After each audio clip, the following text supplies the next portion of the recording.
अथर्ववेद प्रतिसर्मणि 5 ऋषि शुक्रः देवता कृतया दूषणम मंत्रोक्त देवताः। यह मणि शूरवीर पराक्रमी शत्रुनाशक मंगलकारी है, अतः यह वीर के शरीर पर बांधा जाता है। यह मणि बलवान शत्रुनाशक उग्र वीर है, जो सब शत्रु के घातक प्रयोगों को दूर करता है। इस मणि से इंद्र ने वृत्र को मारा, राक्षसों का पराभव किया, धावा पृथ्वी को जीत लिया और सब दिशाओं में विजय प्राप्त किया। यह शत्रु पर धावा करने वाला, बलवान शत्रु को वश में करने वाला मणि हमारी रक्षा करे। सब देव इस मणि के द्वारा मेरे ऊपर घातक प्रयोग हटा देवें। धूलोक, पृथ्वी, सूर्य और दिन की शक्तियां मैं अपने अंदर धारण करता हूँ, ये सब मेरे ऊपर किए विनाशक प्रयोग हटा देवें। जो लोग कवच रूप इस मणि को धारण करते हैं, वे सूर्य के समान तेजस्वी होकर अपने ऊपर किए हुए घातक प्रयोगों को हटा देते हैं। इस मणि के द्वारा सब शत्रु सेना को जीत लिया है और दुष्टों को मार दिया है। सब प्रकार के घातक प्रयोग इनके द्वारा दूर होते हैं। सब देव और ऋषि अपनी शक्तियों से इस मणि को मेरे शरीर पर बांधें। यह मणि सबसे उत्तम है, इसके धारण करने पर जिसको चाहे जीत सकते हैं। जो इस मणि को धारण करता है, वह बलवान होकर अपने सब शत्रुओं को जीतता है। इस मणि का धारण करने वाला सब दिशाओं में विराजता है और इसका वध कोई नहीं कर सकता। कश्यप जी के द्वारा मणि निर्माण करने की कला का प्रारंभ हुआ। इनको इंद्र ने सबसे पहले धारण किया था और जगत में विजय भी किया था। इस मणि से सब मारक प्रयोग दूर होते हैं। हर एक प्रकार के मारक प्रयोग इनसे हटते हैं। शत्रु को दूर करके रक्षा करने वाला यह मणि है। इसका धारण करने वाले का कल्याण होता है। प्रजा और धन की रक्षा इससे होती है। हमारी रक्षा चारों ओर से होती रहे और हमारे सम्मुख प्रकाश का मार्ग स्थिर रहे। सब देव इस कवच धारण करने में मुझे सहायक हो। यह दैवी शक्ति से युक्त हो। सब दैवी शक्ति से युक्त इस मणि रूप कवच से मेरी उत्तम रक्षा होवे और मेरी आयु दीर्घ होवे। इस दिव्य मणि के शरीर पर धारण करने से मेरी रक्षा होवे और मेरे बल की वृद्धि होवे। इसमें सब देव अपने बल की स्थापना करें, जिससे मुझे शतायु वाला दीर्घ जीवन प्राप्त हो। शूरवीर शत्रुनाशक बलवान विजयी जेता पुरुष इस मणि को शरीर पर बांधे, जिससे उसके दिन रात रक्षा होती है। प्रतिसर्मणि मणि धारण इस सूक्त में मणि धारण का विषय है। कईयों का कथन है कि यहाँ मणि शब्द से वीर पुरुष का ग्रहण किया जावे, परंतु यह बात सत्य नहीं है। इस प्रकार अर्थ का अनर्थ करना किसी को भी योग्य नहीं है। इस सूक्त में कहा मणि किसी वनस्पति का बनाया जाता है और उसका धारण शरीर पर किया जाता है। प्रायः गले में बांधा जाता होगा। जिस प्रकार आजकल के सैनिकों को विशेष शौर्य, वीर्य, धैर्य के कार्य करने पर पदक दिया जाता है और वह पदक छाती पर लटकाया जाता है, उसी प्रकार का यह मणि गले में, हाथ पर किंवा बाहु पर बांधा जाता है। यह एक शौर्य का अथवा जनहित के कार्य का चिन्ह है। इसके धारण करने से वीर की प्रतिष्ठा बढ़ती है, उसका उत्साह बढ़ता है और उत्साह बढ़ने से वह मनुष्य अधिक पराक्रम करने के लिए समर्थ होता है। पहले के किए हुए शौर्य के कार्य के लिए अधिकारी पुरुषों से इनाम मिल जाने पर अधिक पराक्रम करने का साहस मनुष्य करता है, अर्थात वह इनाम या पदक अथवा अन्य प्रकार का सम्मान वीरता बढ़ाने वाला, रक्षा का कार्य करने वाला, उत्तम वीरता करने वाला, उग्रता बढ़ाने वाला इत्यादि गुण विशिष्ट है, ऐसा मानना अयोग्य नहीं है। इसी उद्देश्य से इस सूक्त में इस मणि के गुण सुवीर, वाजी, उग्र आदि कहे हैं। अन्य वर्णन भी इसी दृष्टि ने विचार करके जानने योग्य हैं। एक शंका, कई लोग कहते हैं कि वृक्ष की लकड़ी से बना हुआ वह मणि वीरता बढ़ाने वाला, मंगल करने वाला और बल बढ़ाने वाला कैसा हो सकता है? क्योंकि लकड़ी के मणि में यह सामर्थ्य नहीं होता। अतः यहाँ के मणि शब्द से वीर सेनापति अर्थ लेना योग्य है। यह युक्ति अथवा यह विचार पद्धति विवेक युक्त नहीं है। सरकार का सिपाही हाथ में एक विशेष प्रकार का काष्ठ लेकर और विशेष प्रकार का पोशाक धारण करके हजारों लोगों में जाता है और निडर होकर उनको धमकाता है और विशेष कार्य करता है। यह सामर्थ्य उनके अंदर उस सरकारी पोशाक और सरकारी चिन्ह के काष्ठ धारण करने से ही आता है। वस्तुतः देखा जाए तो उनकी शारीरिक शक्ति अन्य लोगों के समान ही होती है, परंतु सरकारी चिन्ह धारण करने से उनकी शक्ति कई गुना बढ़ जाती है। इसी प्रकार यह विशेष सम्मान का मणि जब महाराजा के द्वारा किसी वीर पुरुष को दिया जाता या शरीर पर बांधा जाता है तो यह राज चिन्ह होने से इसके धारण से उस पुरुष का बल और वीर्य बहुत बढ़ जाना स्वाभाविक है। इस दृष्टि से इस सूक्त का विचार पाठक करें और इसका आशय समझें। यह सूक्त इस दृष्टि में देखने से बहुत सरल है, अतः प्रत्येक मंत्र का अधिक स्पष्टीकरण करने की आवश्यकता नहीं है। अथर्ववेद गर्भ दोष निवारणम छठा ऋषि मात्रनामा देवता मंत्रोक्ताः मात्रनामा 15 बृहस्पति छदः अनुष्टुपः 2 पुरस्ताद बृहतिः 10 त्रयवसाना षट्पदा जगतिः 11 12 14 16 पथ्या पंक्तिः 15 त्रयवसना सप्तपदा शक्करिः 17 त्रयवसना सप्तपदा जगतिः। बच्चा उत्पन्न होते ही स्तन में तथा अन्यत्र रोग उत्पन्न करने वाले कृमि में ना पहुँचे। मांस में उत्पन्न होने वाले हिंसक, वीर्य दोष उत्पन्न करने वाले, बाल सफेद करने वाले, कुरूपता बढ़ाने वाले, गर्दन में रोग बनाने वाले, आँखों में सुस्ती आने वाले रोगों को मैं दूर करता हूँ। रोग जंतु पास ना रहे, प्रसव स्थान में जंघाओं के मध्य में ना जावे, इसको दूर करने के लिए यह औषध बनाता हूँ। यह बज नामक औषध इस दुष्ट कृमि को दूर करता है। 2 प्रकार के कृमि होते हैं, एक दुष्ट और दूसरा हितकारी। दोनों पास आते हैं, उनमें दुष्ट को हटाते हैं और उत्तम को स्त्री जाति के पास रखते हैं। काला बालों वाला, प्राणघातक मुख वाला, शरीर के स्तंभ में रहने वाला, घात की क्षीणता बढ़ाने वाला कृमि है, उसको स्त्री के अवयवों से हटा देते हैं। कई कृमि सूंघने से प्राणघात करते हैं, कई स्पर्श से नाश करते हैं, कई मांस को क्षीण करते हैं, कई अन्य रीति से घात कर देते हैं, कई कष्ट देते हैं। उन सब रोग बीजों को पीली बज औषधि हटा देती है। भाई अथवा पिता के रूप में स्वपन जो आते हैं वे निर्बल हैं परंतु घातक होते हैं, उनको इस बज औषधि से हटाया जा सकता है। सोने की अवस्था में अथवा जागने की अवस्था में जो रोग बीज पास आते हैं उनको सूर्य अंधकार का नाश करने के समान नाश करता है।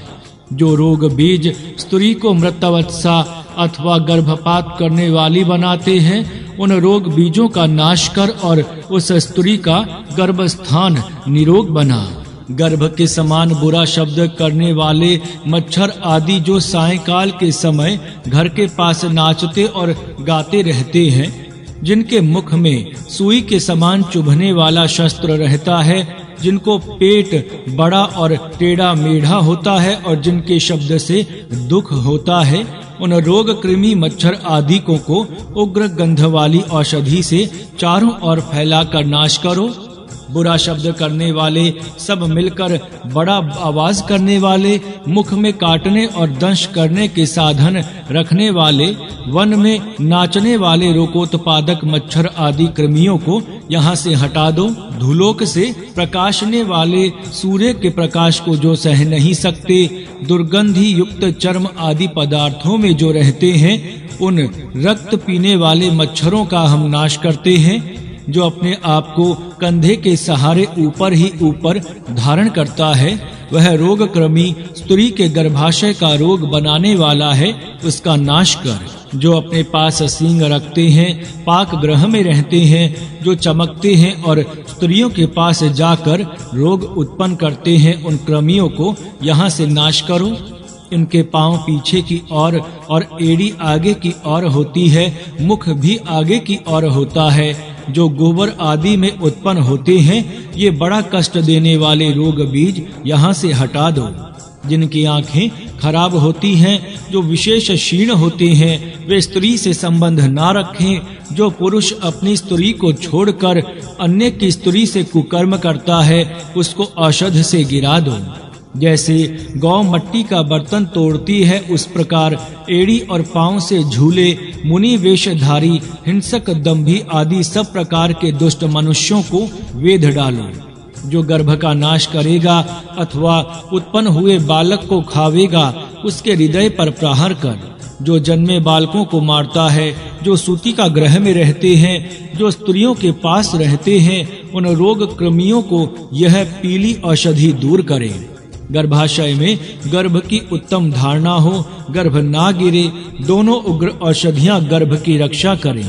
प्रजा की सुरक्षितता के लिए वज्रानासिका वाले, बड़े गाल वाले, काले, नंगे, भूगे रोग कृमि से पीली औषधि के द्वारा तेरी रक्षा करते हैं। 2 मुख वाले, 4 आंख वाले, 5 पांव वाले, अंगुली रहित रोग कृमि जो पास आते हैं, उनसे रक्षा करो। जो कच्चा मांस खाते हैं, गर्भों को खाते हैं, उनको यहाँ से नाश करो। जो कृमि सूर्य से छिपते हैं, सूर्य किरणों के सामने ठहर नहीं सकते, उनका नाश जब औषधि से करो। उत्पन्न होने वाले बच्चे की रक्षा कर, स्त्री पुरुष को दुख ना दे। अंड खाने वाले गर्भ का नाश कर, दुष्टों को यहाँ से दूर कर। वैद्यापन, बच्चे मारना, रोने की और प्रवृत्ति, पाप प्रवृत्ति, ये सब दोष हट जाएं। वृक्ष से फूल गिरने के समान ये सब दोष मनुष्य से दूर हो। गर्भ दोष निवारण, प्रसूति के दोष। प्रसूति के समय स्त्रियों को विविध रोग होते हैं, उनका कारण मलिनता है। अतः इस स्थान की पवित्रता करके और कुछ औषधियों का उपयोग करके स्त्रियों के प्रसूति के कष्ट दूर करने चाहिए। इस महत्वपूर्ण विषय का वर्णन इस सूक्त में कहा है। इसका ऋषि मात्र नामा है, अर्थात यह माता ही है। माताओं के अनुभव सूक्ष्म रीति से देखकर उनका संग्रह करके जो अनुम ज्ञान प्राप्त हो सकता है, वह सूक्त में है। इस सूक्त का विषय इसी सूक्त के 9वें मंत्र में कहा गया है। जिस रोग के कारण स्त्री के बच्चे मरते हैं अथवा जिस दोष से स्त्री का गर्भ पतन को प्राप्त होता है, उस स्त्री का वह दोष दूर करना चाहिए और उसको गर्भाशय को निर्दोष बनाना चाहिए।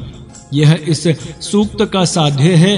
स्त्री का गर्भपात ना होवे और बाल बच्चे भी दीर्घ आयु हों, यह उपाय करना इस सूक्त का वांछित विषय है। यह विषय सब स्त्री जाति का हित करने वाला होने के कारण बड़ा उपयोगी है। सब कुटुंबी इससे लाभ उठा सकते हैं। इस सूक्त में कहा गया है कि सूती का ग्रह में कुछ रोग बीज होते हैं अथवा बाहर से घुसते हैं, उनका नाश करने के लिए बज्र पिंग नामक औषधि है। देखिए, जो रोग बीज जन्मे हुए बच्चों को मारते हैं, वे सूती का ग्रह में रहते हैं। वे ही स्त्रियों के भागों में पहुंचते हैं। उनको दूर करने के लिए पिंग नामक औषधि है। इस पिंग औषधि का विचार हम आगे करेंगे। यहाँ इतना ही देखना है कि ये रोग बीज सूती का ग्रह के मल्लों के कारण उत्पन्न होते हैं और इसके कारण गर्भस्राव होता है, गर्भपात होता है और बच्चे भी मर जाते हैं। प्रायः सूती का ग्रह में अज्ञानी लोग अंधेरा रखते हैं, सूर्य प्रकाश वहां नहीं पहुंचता, अतः अंधेरे के दोष से ये रोग बीज वहां होते हैं और बढ़ते हैं। ये सूर्य प्रकाश में नहीं रहते। इस विषय में निम्नलिखित मंत्र देखिए। ये रोग बीज सूर्य प्रकाश से दूर भागते हैं। जिस प्रकार बहू श्वशुर से दूर भागती हैं, उन रोग कृमियों के हृदयों पर वज औषधि बड़ा धक्का लगाती है। यहाँ उपमा उत्तम रीति से विचार करने योग्य है। बहुत अर्थात स्नुषा श्वशुर के पास नहीं ठहरती, वह उनके सम्मुख भी खड़ी नहीं होती, श्वशुर आते ही पीछे हटकर भागती हैं। उसी प्रकार ये रोग बीज सूर्य प्रकाश के सम्मुख खड़े नहीं रह सकते, सूर्य प्रकाश में जीवित भी नहीं रह सकते। जहाँ सूर्य प्रकाश पहुँच सकता है वहाँ ये नहीं रहते। अतः जहाँ निरोगता करने की इच्छा हो वहाँ सूर्य प्रकाश विपुल रखना चाहिए। यदि प्रसूति ग्रह के रोग बीज नष्ट करने की इच्छा हो तो वहाँ सूर्य प्रकाश पहुँचाने की ही व्यवस्था करनी चाहिए। वज औषधि इनके हृदयों पर प्रहार करती है, ऐसा यहाँ कहा है।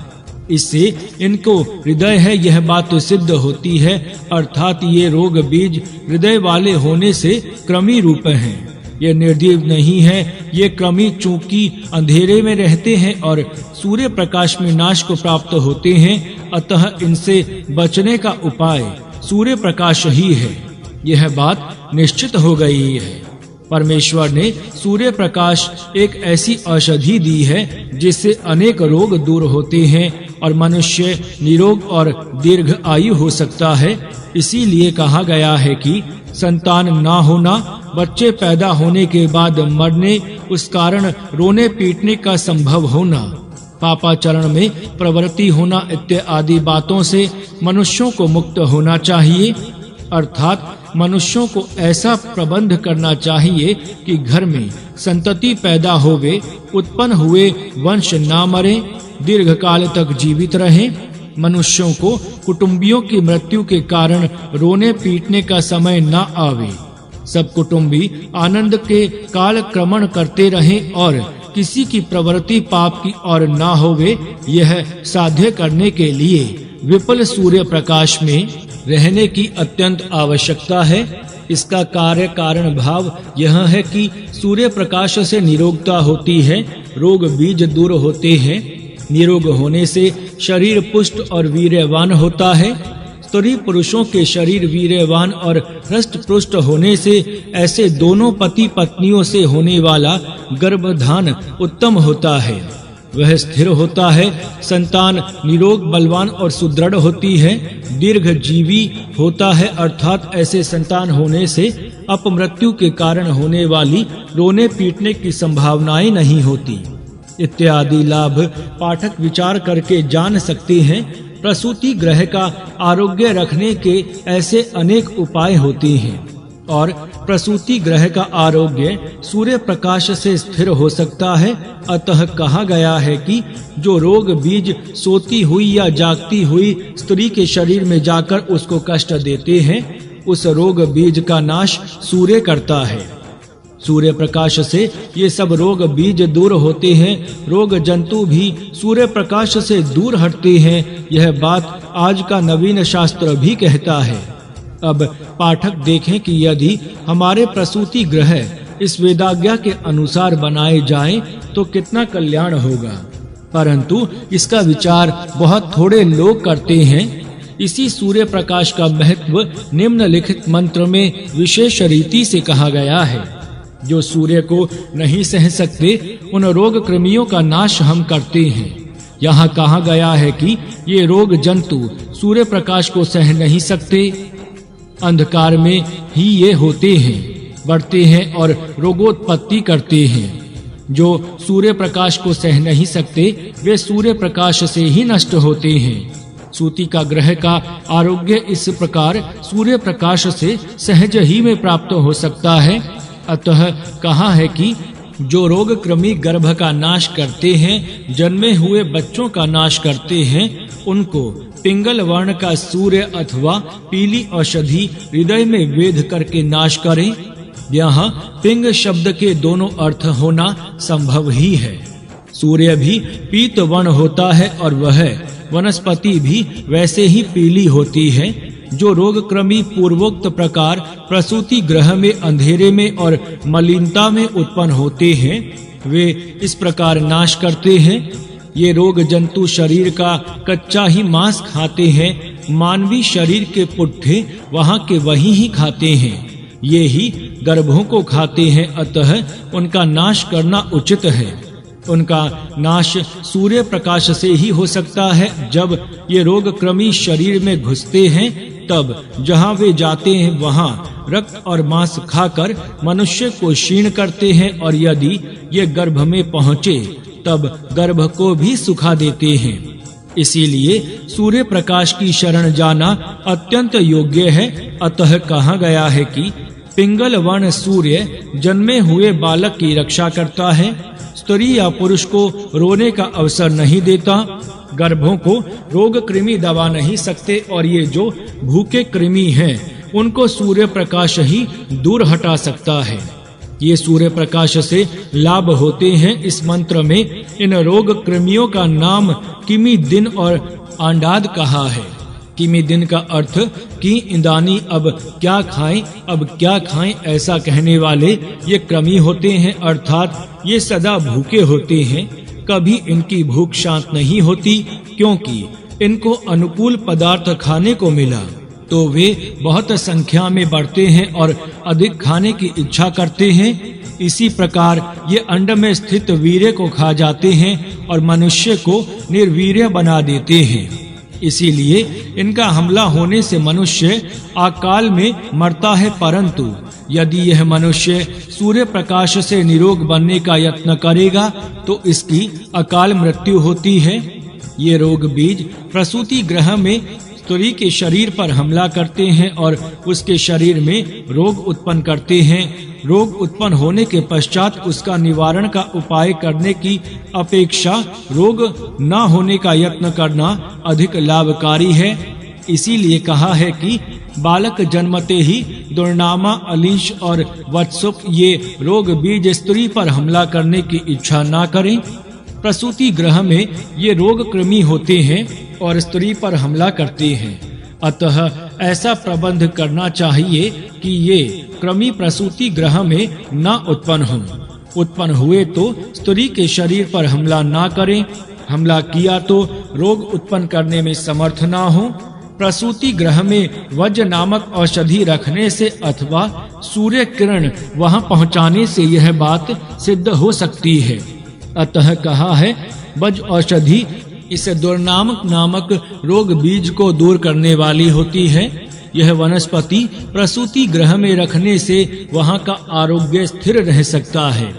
सब कृमि रोग उत्पन्न करते हैं ऐसी बात नहीं है। इन कृमियों में दो प्रकार के कृमि हैं, उनमें से एक अच्छा है और दूसरा बुरा। इस विषय में निम्नलिखित मंत्र देखने योग्य हैं।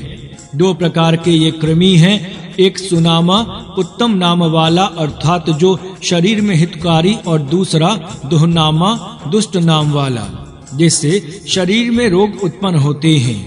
ये दोनों शरीर पर आक्रमण करना चाहते हैं। इनमें जो कृपण, अनुदार अथवा दुष्ट होते हैं उनका नाश हम करते हैं, और जो उत्तम होते हैं वे स्त्री के पास पहुँचे, अर्थात उत्तम कृमि मनुष्य के लिए हितकारक है, परंतु जो रोग जंतु हैं वे ही घातक हैं।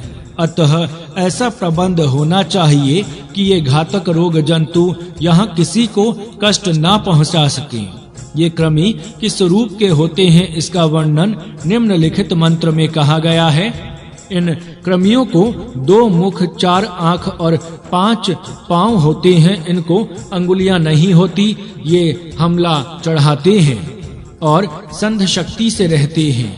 इनसे बचना चाहिए। यह इन कृमियों का वर्णन है। इसके साथ निम्नलिखित वर्णन और देखिए। इनके पांव पीछे की ओर तथा एड़ी और मुख आगे की ओर होते हैं। इन कृमियों का वर्णन करने वाले शब्द इस मंत्र में खलजाह, शक धूमजाह, डरुंजाह, मटमटाह, कुंभ मुष्काह, अयाशवह ये हैं। इनमें शक धूमज शब्द का अर्थ गोबर के धुएं से उत्पन्न होना है। अन्य शब्दों के अर्थ अभी तक विशेष विचार करने योग्य स्पष्ट नहीं हुए हैं। पाठक इनकी खोज करें और अधिक यत्न के द्वारा इनके अर्थ को जानें। इस सूक्त में ऐसे और भी बहुत से शब्द हैं कि जिनका अर्थ स्पष्ट खुलता नहीं है। ये क्रमी स्त्रियों के शरीरों में रोग उत्पन्न करते हैं। इस विषय में कहा है कि जो हाथों में अपने सींगों को धारण करते हैं और स्त्री के पास पहुंचते हैं, जो चमकते हैं और पाकशाला में निवास करते हैं, उनका नाश करते हैं। ऐसे क्रमी स्त्रियों के शरीर में घुसते हैं और वहां विविध रोग उत्पन्न करते हैं, अतः इनका नाश करना योग्य है। इस वर्णन का स्तंभ में ज्योति करने का क्या कार्य है, इसका ज्ञान नहीं होता, इसकी भी खोज होनी चाहिए। इस सूक्त में रोग जंतुओं के दो भेद कहे जाते हैं, एक सूक्ष्म और एक बड़े। यहाँ तक सूक्ष्म क्रमियों का वर्णन हुआ। अब बड़े मच्छर जैसे क्रमियों का वर्णन देखिए। मच्छरों का गायन गधा जैसे शब्द करने वाले, जिनके पास चुभाने के लिए सुई जैसे हथियार होते हैं, जिनका पेट बड़ा होता है, जो सायंकाल के समय घर के पास नाचते हैं, इनका गंध से नाश कर। यह वर्णन प्रायः मच्छरों अथवा मच्छर जैसे कीड़ों का वर्णन है। वे शब्द करते हैं, सायंकाल इनका शब्द सुनाई देता है। इनके काटने की सुइयां बड़ी तीक्ष्ण होती हैं।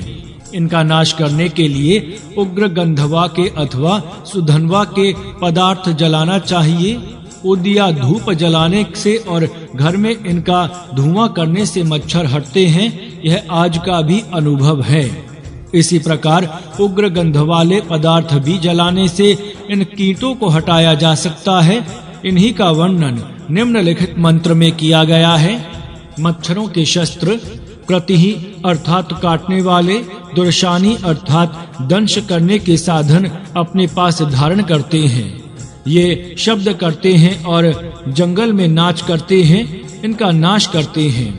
यह वर्णन भी पूर्व के ही समान मच्छरों का वर्णन है। मच्छरों के मुखों में जो काटने के साधन होते हैं, उनका नाम यहाँ दोष दिया गया है और काटने के कारण ही इनको कृति अर्थात काटने वाला कहा है। ये ज्वर आदि को बढ़ाते हैं, इसीलिए इनका उग्र गंध वाले पदार्थ जलाकर नाश करना उचित है। इस मंत्र में और पूर्व मंत्र में कई ऐसे शब्द हैं कि जिनका अर्थ स्पष्ट नहीं ज्ञात होता। ये शब्द खोज के योग्य हैं। तथा और देखिए, मच्छरों के स्थान ये क्रमी वस्त्र अर्थात चर्म आदि पर रहते हैं। इनको दुर्गंध आती है, इनके मुख लाल होते हैं। इन मशकों का अर्थात मच्छरों का नाश करते हैं। इस मंत्र में मकक शब्द बहुत करके मच्छरों का वाचक है। वस्त शब्द के निश्चित अर्थ की भी खोज करना आवश्यक है। इन क्रमियों को यहाँ अराय कहा है।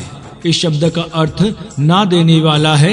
ये क्रमी आरोग्य को नहीं देते, खून को नहीं देते, आयुष्य को नहीं देते तथा शरीर की शोभा और बल को भी नहीं देते, क्योंकि इनसे अनेक रोग होते हैं और उस कारण उक्त बातों का क्षय होता है।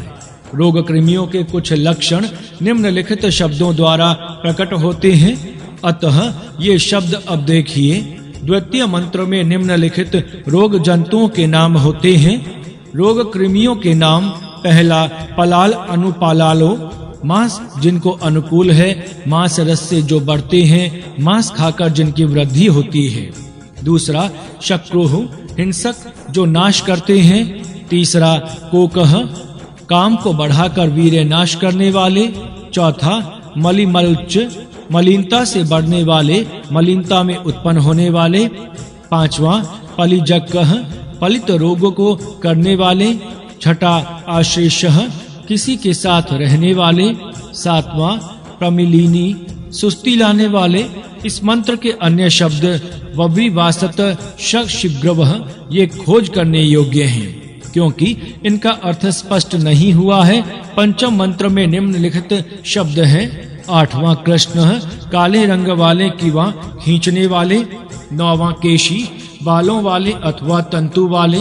10वां, असुर अर्थात प्राण घात करने वाले। 11, तुंडिक अर्थात छोटे मुख वाले। 12, अरायः अर्थात आरोग्य आदि ना देने वाले। इस पंचम मंत्र में स्त्वंज शब्द है। इसका अर्थ समझ में नहीं आता है, अतः वह खोज की अपेक्षा करता है। षष्ठ मंत्र में निम्नलिखित शब्द हैं। 16 अनुजिग्रह अर्थात सूंघने से शरीर में प्रवेश करने वाले, नासिका द्वारा शरीर में प्रवेश करने वाले, फेफड़े में जो जाते हैं। 14 प्रमर्शन स्पर्श करने वाले, स्पर्श से प्राप्त होने वाले स्पर्शजन्य रोग के बीज। 15 क्रव्यादः मांस खाने वाले, शरीर का रक्त और मांस खाने वाले। 16 रेरिड हिंसक घातक नाशक। 17 श्रवष्की कुत्ते के समान पीड़ा करने वाले। इसी प्रकार अन्य मंत्रों में जो शब्द हैं उनका भी यहाँ विचार करेंगे तो उनको इन रोग क्रमियों का ज्ञान हो सकता है। इन सब रोग बीजों को पिंग बज दूर करता है। इस विषय में निम्नलिखित मंत्र भाग देखने योग्य हैं।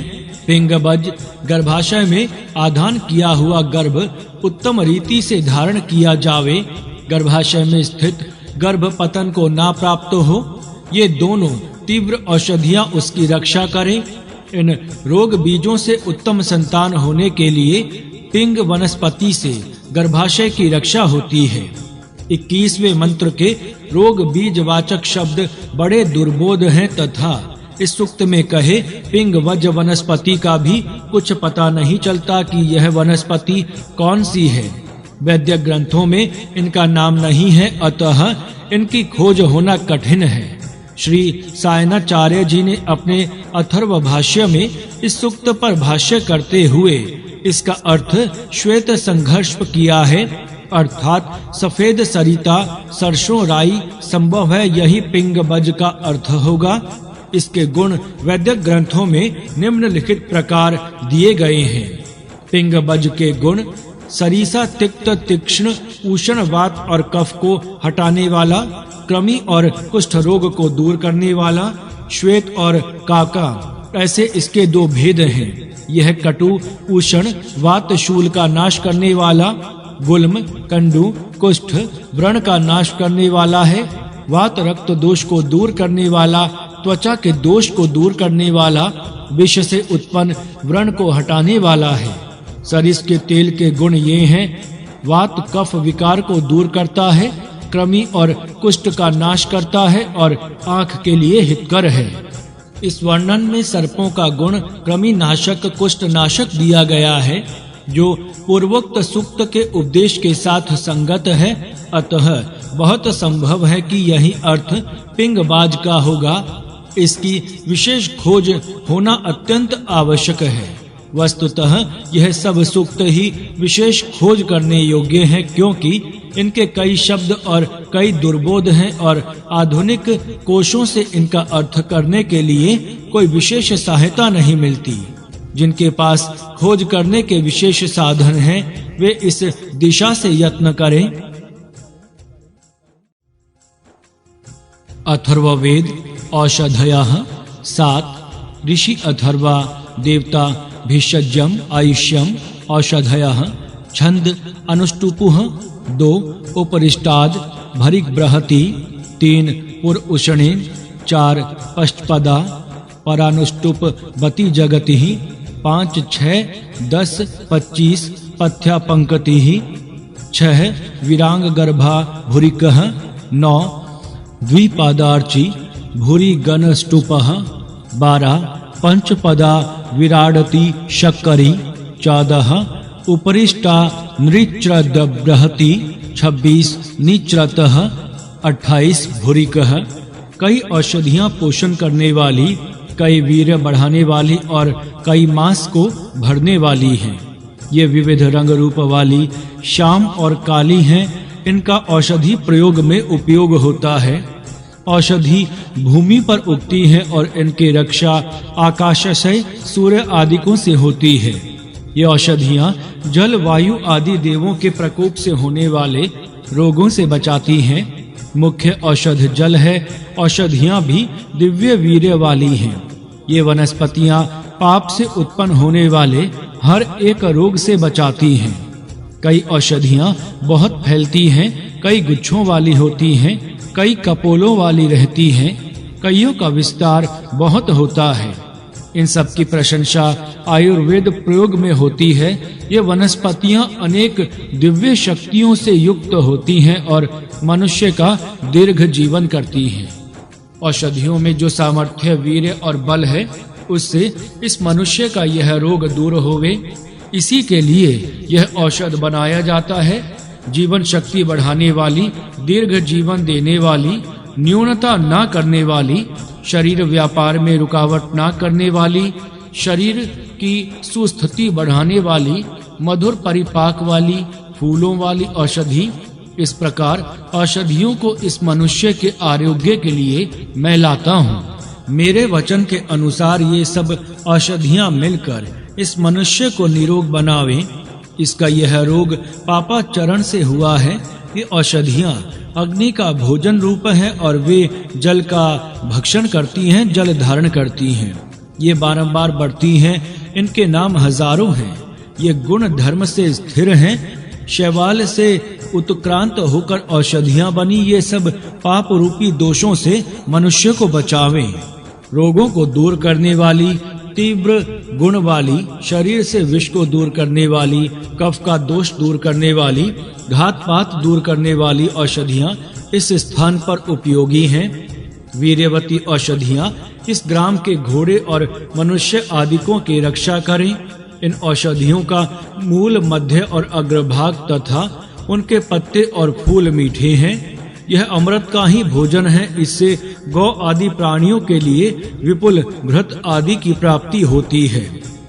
पृथ्वी पर भी औषधियां हैं। उन अनंत पत्तों वाली औषधियां हम सबको मृत्यु से बचावें। औषधियों से बना मणि विनाश से बचाने वाला होता है। वह सब रोगों और रोग बीजों को हमसे दूर करे। जिस प्रकार शेर से सब प्राणी डरते हैं, उस प्रकार औषधियों से रोग डरते हैं। अतः इन औषधियों से गौओं और मनुष्यों के रोग दूर हों। सोम राजा के राज्य में ये सब औषधियां इस विशाल भूमि पर फैल जाएं। औषधियां अंग रस बढ़ाने वाली हैं। वे पहाड़ों और समभूमि रस उगती हैं। वे सब रसदार औषधियां हमारे हृदयों को शांति देवें। जिन औषधियों को हम पहचानते हैं और जिनको नहीं पहचानते, उन सब में स्थित में वीर्य जानना चाहिए। सब औषधियां मेरे अनुकूल रहकर इस मनुष्य को पाप रूप रोग से बचावें। पीपल गर्भ औषधियों का राजा, सोम, अन्न, जल, चावल और जौ ये सब दिव्य औषधियां हैं। इनसे अमरत्व अर्थात दीर्घ आयुष्य की प्राप्ति हो सकती है। बड़ी गर्जना करके मेघ औषधियों से कहता है कि अब ऊपर उठो। सुअर, नेवला, सांप, गंधर्व में ये औषधियां जानती हैं। इन औषधियों से प्राणियों की रक्षा हो।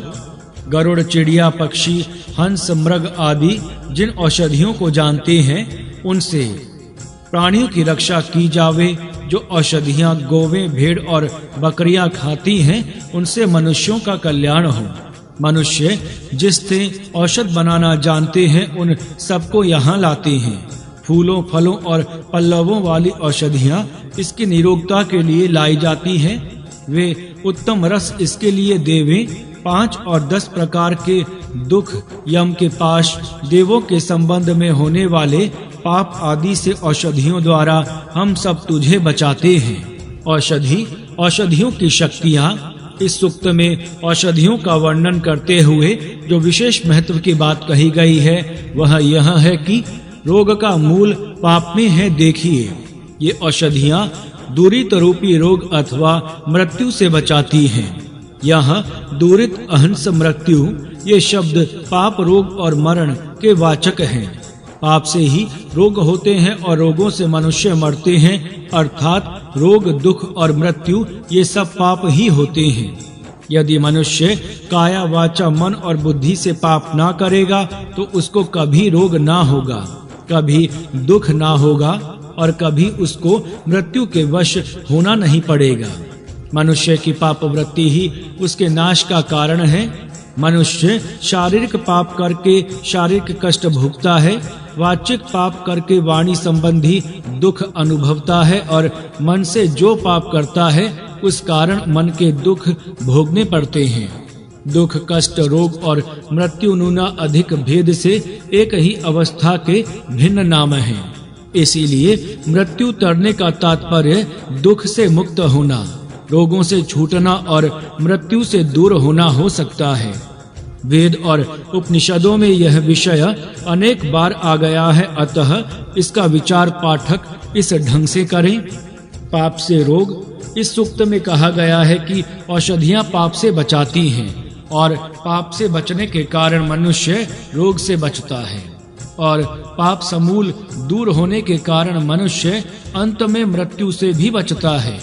पाठक यहाँ केवल यह ना समझे कि औषधियों से रोगी की चिकित्सा ही होती है। योग्य औषधि सेवन से शरीर, वाणी और मन की पाप वृत्ति हट जाती है। रोगों को दूर करने से चिकित्सा का कार्य हुआ, ऐसा यदि कोई माने तो उसका वह भ्रम है। वास्तव में रोग एक बाहरी चिन्ह है जिससे मनुष्य की अंतः प्रवृत्ति विदित होती है।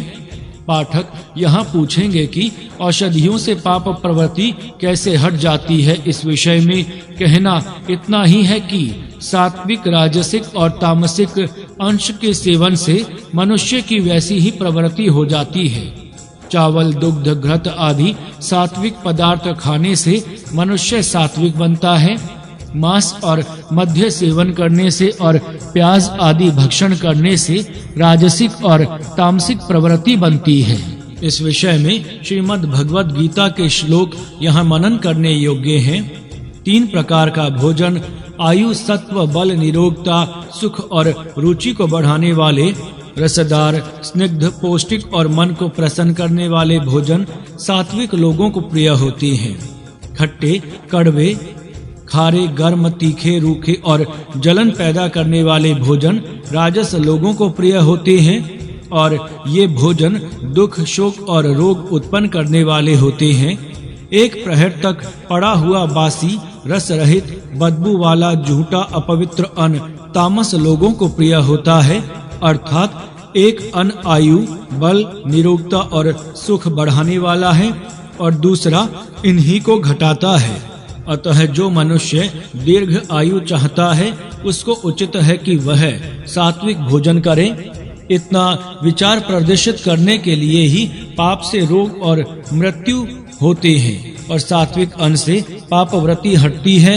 इत्यादि बातें इस सूक्त में कही हैं।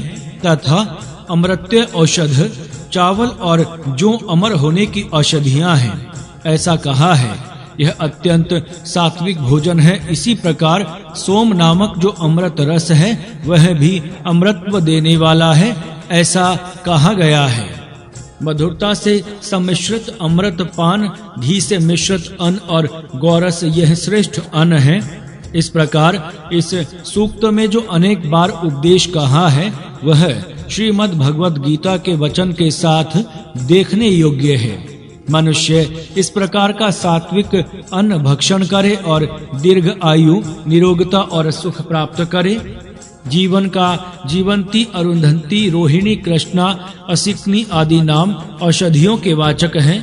पहला जीवंती, यह औषधि दीर्घ जीवन करने वाली है, क्योंकि इसको सब दोष दूर करने वाली वैद्य ग्रंथों में कहा है। इसकी शाख भी बड़ी हितकर है। दूसरी कृष्णा, यह नाम उत्तमों उत्तम वनस्पतियों का है जो विविध औषधियों में प्रयुक्त होती है। जीवला, यह नाम सिंह पीपली का है। यह औषधि बड़ी आरोग्यप्रद है। इनमें से कई औषधियां दीर्घ आयु देने वाली पाकादि में पड़ती हैं। कई वैद्य ग्रंथों में इसका वर्णन है। पाठक यह वर्णन वहां देखें। सूक्त की अन्य नई बातें सुबोध हैं, अतः उनका अधिक स्पष्टीकरण करने की यहाँ आवश्यकता नहीं है। पाठक इस ढंग से इस सूक्त का विचार करेंगे तो उनको इसका आशय स्पष्ट हो जाएगा।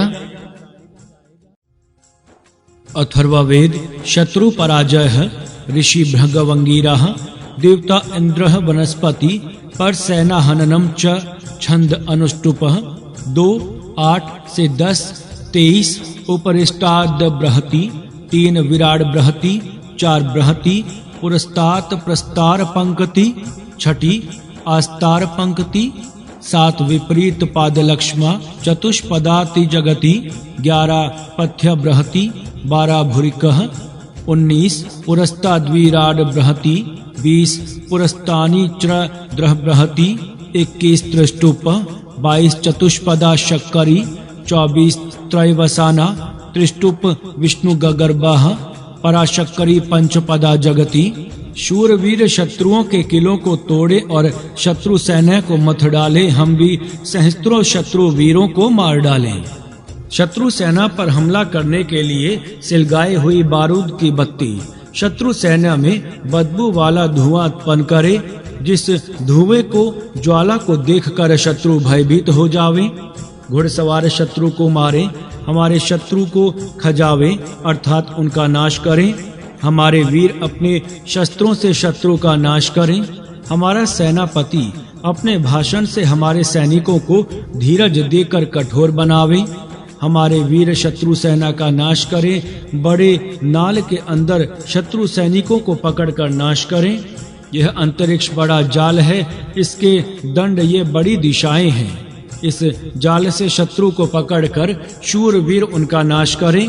सेना के साथ हमला करने वाले इंद्र के पास बड़ा जाल है, उससे शत्रु सेना बांधा जाता है और कोई बच नहीं सकता।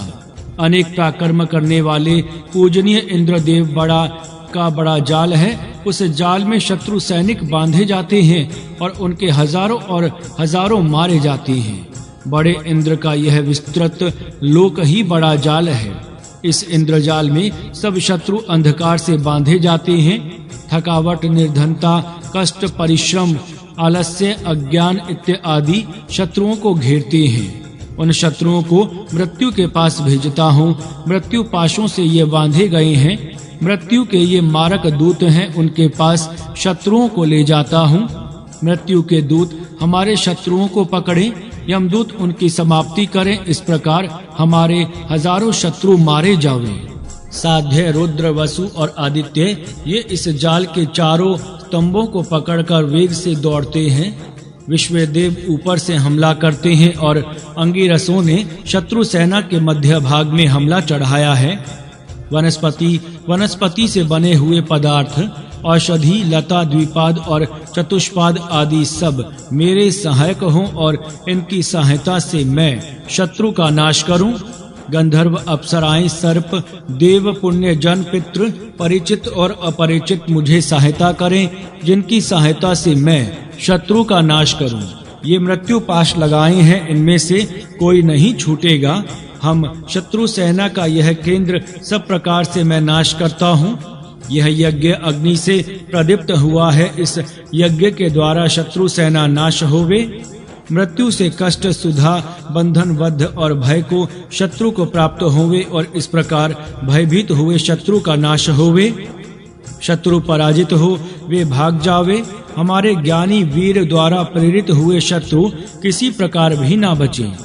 शत्रु के शस्त्र गिर जाएं, वे हमारे शस्त्रास्त्रों को ना सह सकें, वे डर जाएं और इनके मर्म बेधे जाएं। सब लोग इन शत्रुओं की निंदा करें। हमारे शत्रु को किसी ज्ञानी की सहायता ना प्राप्त हो, वे किसी स्थान पर ना ठहर सके, वे आपस में एक दूसरे को टकराते हुए मर जाएं। देवरथ की घोड़ियां चारों दिशाएं हैं। उस रथ के विविध भाग पुरुषाक्ष, अंतरिक्ष, धुलोक, पृथ्वी ये हैं। 6 ऋतु घोड़ियों के लगाम है। बीच के स्थान संरक्षक नौकर हैं और वाणी ही मध्य स्थान है। संवत्सर, परिवत्सर, विराट, अग्नि ये क्रमशः रथ बैठने का स्थान, दंड और रथ मुख हैं। इंद्र इस रथ में बाईं ओर बैठता है और चंद्रमा सारथ्य करता है। इस प्रकार जय प्राप्त कर, विजय संपादन कर, आत्मसमर्पण से ही जय मिलता है। ये हमारे वीर जय प्राप्त करें, शत्रु का पराजय करें, अपने लोगों को शुभ आशीर्वाद, शत्रु को शाप, सब शत्रुओं की गिरावट हो। पराक्रम से विजय, युद्ध की नीति। युद्ध नीति का वर्णन करने वाले सूक्त वेद में अनेक हैं, परंतु इस सूक्त में जाल युद्ध का वर्णन है। यह इस सूक्त की विशेषता है। जाल में शत्रु सैन्य को पकड़कर सब सैनिक जाल में बांधे जाने के पश्चात उनका उचित शस्त्रास्त्रों से वध करने का नाम जाल युद्ध है। पाठकों ने यह जाल युद्ध देखे ही होंगे। प्रायः मछलियां पकड़ने वाले धीवर लोग सूत्र के जाल बनाते हैं और उसमें मछलियां पकड़ते हैं। ये सूत्र के जाल युद्ध में उपयोगी नहीं होते, क्योंकि शत्रु के सैनिक यदि इस सूत्र के जाल में पकड़े गए तो वे अपने तीक्ष्ण शस्त्रों से जाल काटकर बाहर आ सकते हैं। अतः यहाँ का युद्ध का जाल ऐसा ही होना चाहिए कि जो सहज ही में काटा ना जा सके। आजकल के युद्धों में तारों के जाल अथवा कंटकित तारों के जाल वरतते हैं। बहुत संभव है कि जिस इंद्रजाल का वर्णन इस सूक्त में किया गया है वह इसी प्रकार के लोहे के कटकिंत अथवा अन्य तारों का ही जाल होगा। इंद्र के ये शत्रु राक्षस हैं। ये बलाढ्य और शस्त्रास्त्र संपन्न होते हैं। वे कदापि सूत्र के जाल से बांधे जाएंगे और सहज ही में मारे जाएंगे, यह संभव नहीं है। इस सूक्त में इंद्र ने इस जाल के द्वारा हजारों और लाखों शत्रुओं को बांधा है और मारा, ऐसा वर्णन है। अतः यह जाल निसंदेह लोहे का होने योग्य है। इसका वर्णन इस प्रकार है। इंद्र स्वयं बड़ा शूर है, उसके पास सैन्य भी बहुत है। वह स्वयं सैकड़ों प्रकार के पराक्रम करता है। उसका बड़ा भारी जाल है, मानो उसका जाल इस अंतरिक्ष जैसा विस्तृत है।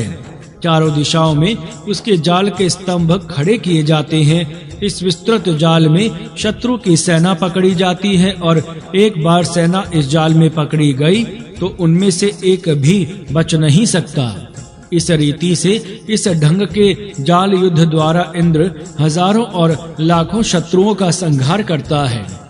इस मंत्र भाग में यह वर्णन बड़ा मनोरम है और जाल युद्ध का महत्व भी इससे प्रकट होता है। एक बार शत्रु जाल में बांधे गए तो ऐसा प्रतीत होता है कि उनकी हलचल भी बंद हो जाती है। इस प्रकार जाल से बांधे गए शत्रुओं का वध करना बड़ा सहज कार्य होता है, क्योंकि इंद्र एक बार शत्रु को जाल में पकड़कर पश्चात अपने सैनिकों से ही उनका वध कराते हैं। ऐसा ही इस सूक्त में कहा गया है।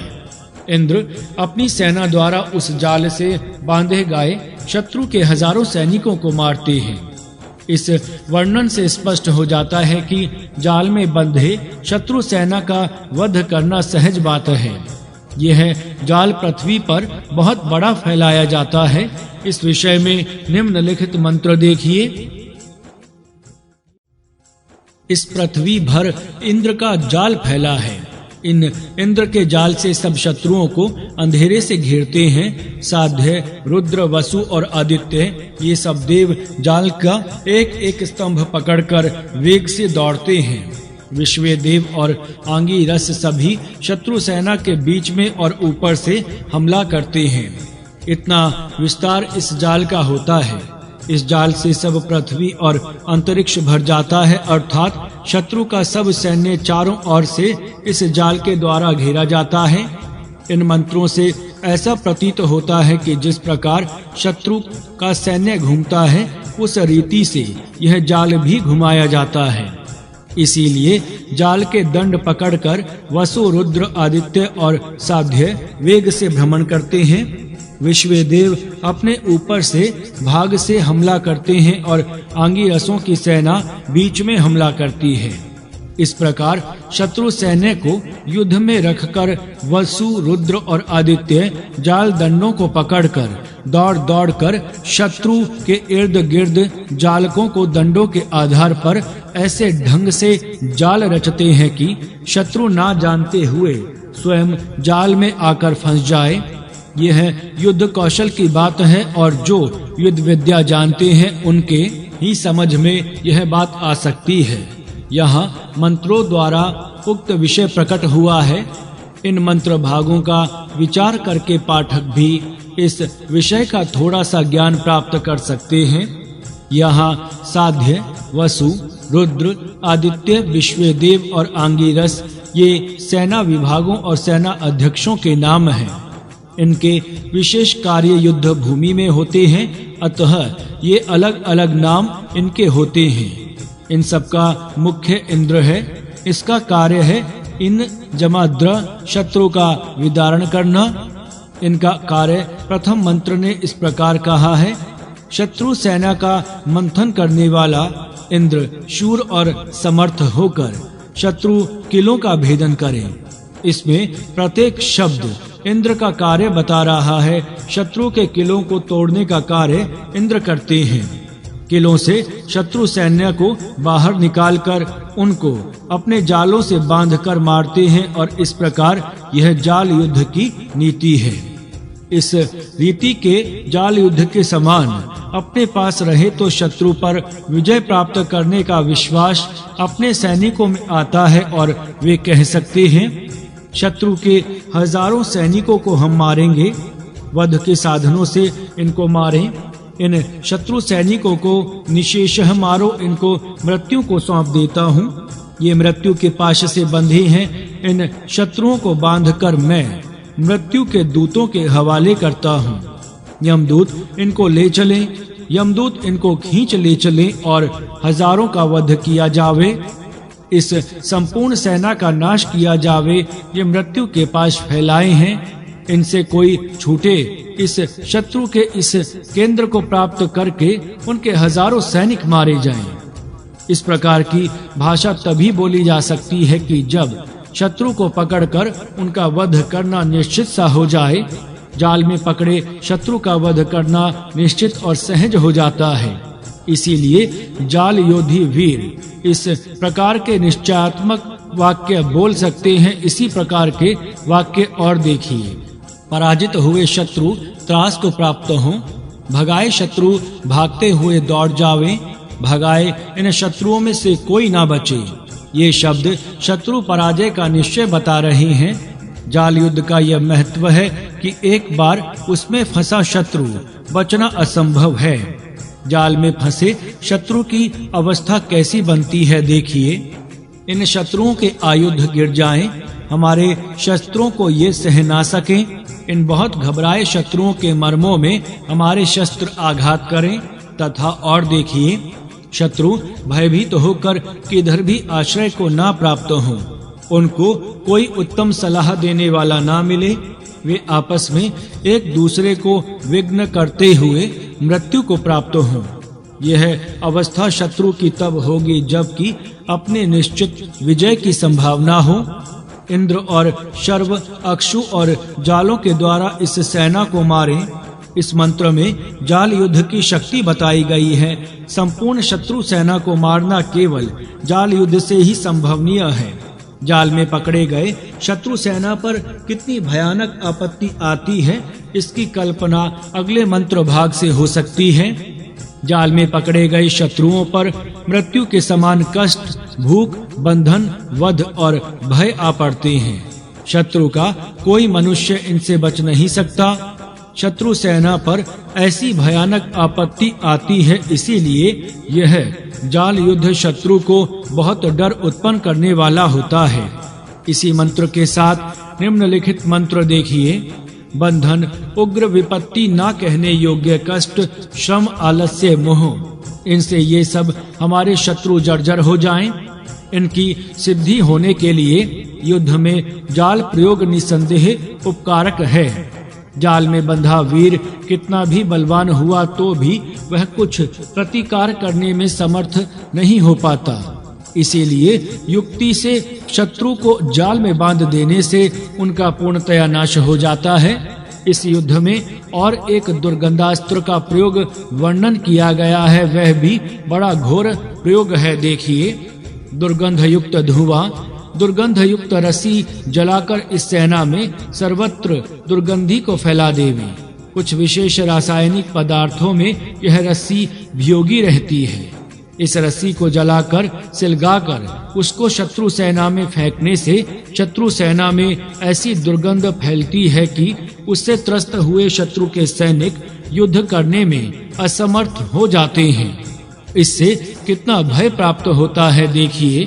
पूर्वोक्त धूममय अग्नि दूर से देखकर शत्रु के सब लोग हृदयों में भय धारण करते हैं।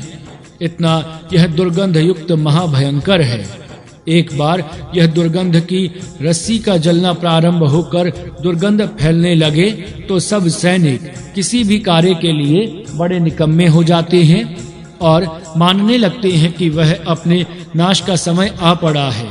यदि जाल प्रयोग और यह दुर्गंध प्रयोग ये दोनों प्रयोग किए जावें तो शत्रु का शीघ्र नाश करना बिल्कुल आसानी से हो सकता है। इस प्रकार ये दोनों प्रयोग करने से अपना विजय होता है। अतः कहा गया है कि विजय, इस पूर्वोक्त युक्त से जय और विजय प्राप्त करो, वह तुम्हारा उत्तम जय हो। ये तुम्हारे सैनिक विजय हों, तुम्हारे शत्रु पराजित हों, तुम्हारा उत्तम कल्याण हो, तुम्हारे शत्रुओं का अकल्याण हो। इस प्रकार मंत्र में इस जाल युद्ध करने वालों को शुभ आशीर्वाद दिया गया है। इस प्रकार वेद में उपदेश किए जाल युद्ध का वर्णन है। पाठक इसका विचार करके वेद की युद्ध नीति जाने।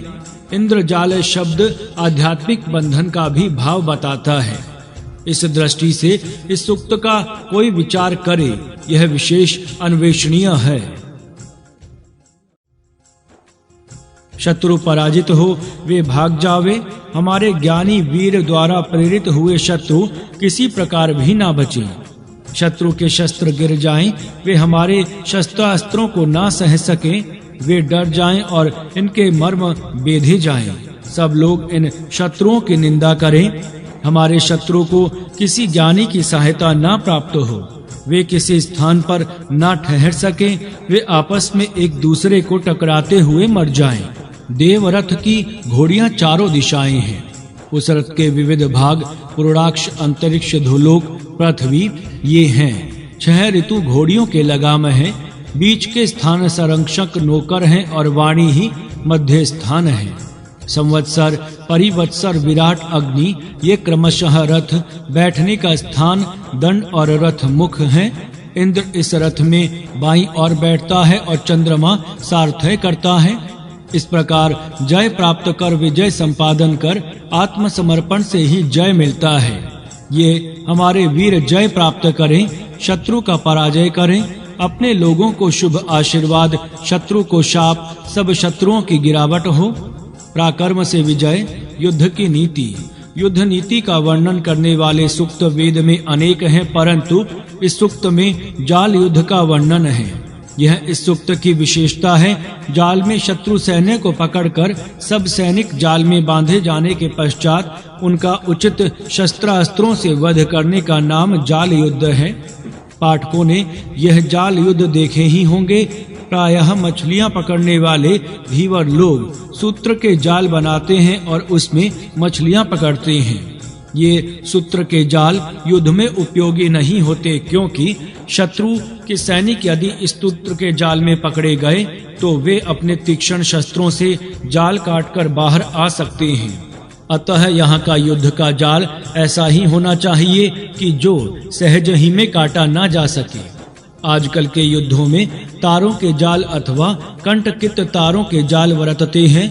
बहुत संभव है कि जिस इंद्रजाल का वर्णन इस सूक्त में किया गया है वह इसी प्रकार के लोहे के कटकिंट अथवा अन्य तारों का ही जाल होगा। इंद्र के ये शत्रु राक्षस हैं, ये बलाढ्य और शस्त्रास्त्र संपन्न होते हैं। वे कदापि सूत्र के जाल से बांधे जाएंगे और सहज ही में मारे जाएंगे, यह संभव नहीं है।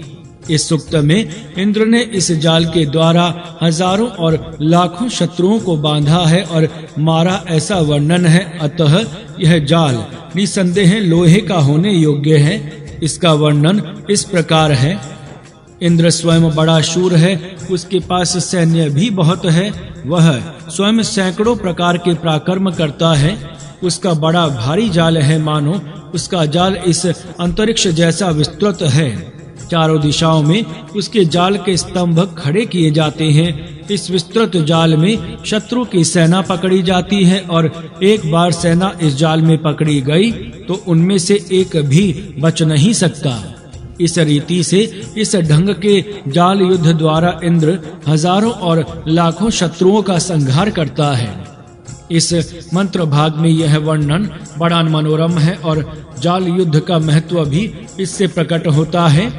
एक बार शत्रु जाल में बांधे गए तो ऐसा प्रतीत होता है कि उनकी हलचल भी बंद हो जाती है। इस प्रकार जाल से बांधे गए शत्रुओं का वध करना बड़ा सहज कार्य होता है, क्योंकि इंद्र एक बार शत्रु को जाल में पकड़कर पश्चात अपने सैनिकों से ही उनका वध कराते हैं। ऐसा ही इस सूक्त में कहा गया है। इंद्र अपनी सेना द्वारा उस जाल से बांधे गए शत्रु के हजारों सैनिकों को मारते हैं।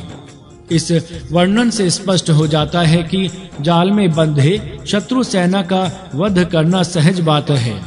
यह जाल पृथ्वी पर बहुत बड़ा फैलाया जाता है। इस विषय में निम्नलिखित मंत्र देखिए। इस पृथ्वी भर इंद्र का जाल फैला है। इन इंद्र के जाल से सब शत्रुओं को अंधेरे से घेरते हैं। साध्य, रुद्र, वसु और आदित्य ये सब देव जाल का एक एक स्तंभ पकड़कर वेग से दौड़ते हैं। विश्वे देव और आंगिरस सभी शत्रु सेना के बीच में और ऊपर से हमला करते हैं। इतना विस्तार इस जाल का होता है। इस जाल से सब पृथ्वी और अंतरिक्ष भर जाता है, अर्थात शत्रु का सब सैन्य चारों ओर से इस जाल के द्वारा घेरा जाता है। इन मंत्रों से ऐसा प्रतीत होता है कि जिस प्रकार शत्रु का सैन्य घूमता है उस रीति से यह जाल भी घुमाया जाता है। इसीलिए जाल के दंड पकड़कर वसु, रुद्र, आदित्य और साध्य वेग से भ्रमण करते हैं। विश्वे देव अपने ऊपर से भाग से हमला करते हैं और आंगिरसों की सेना बीच में हमला करती है। इस प्रकार शत्रु सैन्य को युद्ध में रखकर वसु, रुद्र और आदित्य जाल दंडों को पकड़कर दौड़ कर शत्रु के इर्द गिर्द जालकों को दंडों के आधार पर ऐसे ढंग से जाल रचते हैं कि शत्रु ना जानते हुए स्वयं जाल में आकर फंस जाए। यह युद्ध कौशल की बात है और जो युद्ध विद्या जानते हैं उनके ही समझ में यह बात आ सकती है। यहाँ मंत्रों द्वारा उक्त विषय प्रकट हुआ है। इन मंत्र भागों का विचार करके पाठक भी इस विषय का थोड़ा सा ज्ञान प्राप्त कर सकते हैं। यहाँ साध्य, वसु, रुद्र, आदित्य, विश्वदेव और आंगिरस ये सेना विभागों और सेना अध्यक्षों के नाम हैं। इनके विशेष कार्य युद्ध भूमि में होते हैं, अतः ये अलग अलग नाम इनके होते हैं। इन सब का मुख्य इंद्र है। इसका कार्य है इन जमाद्र शत्रु का विदारण करना। इनका कार्य प्रथम मंत्र ने इस प्रकार कहा है। शत्रु सेना का मंथन करने वाला इंद्र शूर और समर्थ होकर शत्रु किलों का भेदन करे। इसमें प्रत्येक शब्द इंद्र का कार्य बता रहा है। शत्रु के किलों को तोड़ने का कार्य इंद्र करते हैं। किलों से शत्रु सैन्य को बाहर निकालकर उनको अपने जालों से बांधकर मारते हैं और इस प्रकार यह जाल युद्ध की नीति है। इस रीति के जाल युद्ध के समान अपने पास रहे तो शत्रु पर विजय प्राप्त करने का विश्वास अपने सैनिकों में आता है और वे कह सकते हैं, शत्रु के हजारों सैनिकों को हम मारेंगे। वध के साधनों से इनको मारें। इन शत्रु सैनिकों को निशेषः मारो। इनको मृत्यु को सौंप देता हूँ। ये मृत्यु के पाश से बंधे हैं। इन शत्रुओं को बांधकर मैं मृत्यु के दूतों के हवाले करता हूँ। यमदूत इनको ले चले। यमदूत इनको खींच ले चले और हजारों का वध किया जावे। इस संपूर्ण सेना का नाश किया जावे। ये मृत्यु के पास फैलाए हैं। इनसे कोई छूटे। इस शत्रु के इस केंद्र को प्राप्त करके उनके हजारों सैनिक मारे जाएं। इस प्रकार की भाषा तभी बोली जा सकती है कि जब शत्रु को पकड़कर उनका वध करना निश्चित सा हो जाए। जाल में पकड़े शत्रु का वध करना निश्चित और सहज हो जाता है। इसीलिए जाल योधी वीर इस प्रकार के निश्चयात्मक वाक्य बोल सकते हैं। इसी प्रकार के वाक्य और देखिए। पराजित हुए शत्रु त्रास को प्राप्त हों। भगाए शत्रु भागते हुए दौड़ जावे। भगाए इन शत्रुओं में से कोई ना बचे। ये शब्द शत्रु पराजय का निश्चय बता रहे हैं। जाल युद्ध का यह महत्व है कि एक बार उसमें फंसा शत्रु बचना असंभव है। जाल में फंसे शत्रु की अवस्था कैसी बनती है देखिए। इन शत्रुओं के आयुध गिर जाएं, हमारे शस्त्रों को ये सह ना सकें। इन बहुत घबराए शत्रुओं के मर्मों में हमारे शस्त्र आघात करें। तथा और देखिए, शत्रु भयभीत होकर किधर भी आश्रय को ना प्राप्त हो, उनको कोई उत्तम सलाह देने वाला ना मिले, वे आपस में एक दूसरे को विघ्न करते हुए मृत्यु को प्राप्त हों।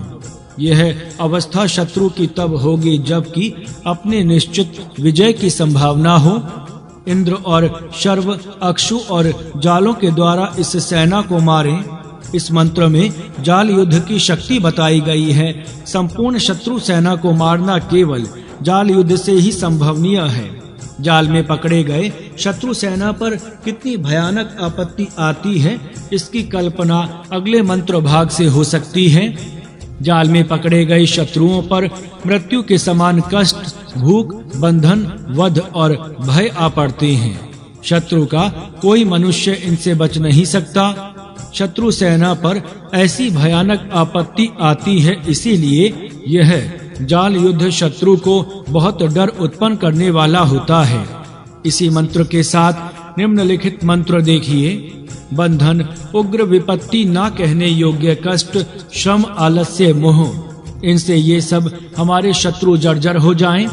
इनकी सिद्धि होने के लिए युद्ध में जाल प्रयोग निसंदेह उपकारक है। अथर्ववेद एक ही उपासय देव विराट 9 ऋषि अथर्वा देवता कश्यपः सर्वे ऋषयः छंदासि चह विराट छंदः त्रष्टुप 2 पंक्ति 3 आस्तार पंक्ति 4 5 23 25 26 अनुष्टुप 8 11 12 22 जगति 9 भूरिक 14 चतुष्पदाति जगति। ये दोनों कहाँ से प्रकट हो गए हैं, इसमें यह आधा भाग कहाँ से माना जाए। कौन सी पृथ्वी के ऊपर कौन सा स्थान, किस जल तत्व से विराट उत्पन्न होकर उसके दोनों बच्चे किस प्रकार उत्पन्न हुए हैं, उस विराट रूपी गौ का दोहन किसके बच्चे के साथ हुआ है, यह प्रश्न मैं तुमसे पूछता हूँ। त्रिगुणमय प्रकृति में व्यापने वाला अपनी शक्ति से ही उसमें गति उत्पन्न करता है।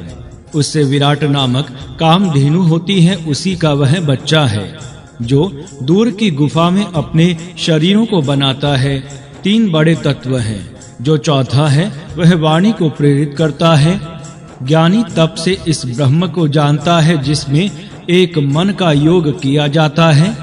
बड़े छठे तत्व के आधार पर 5 सामों की रचना हुई है।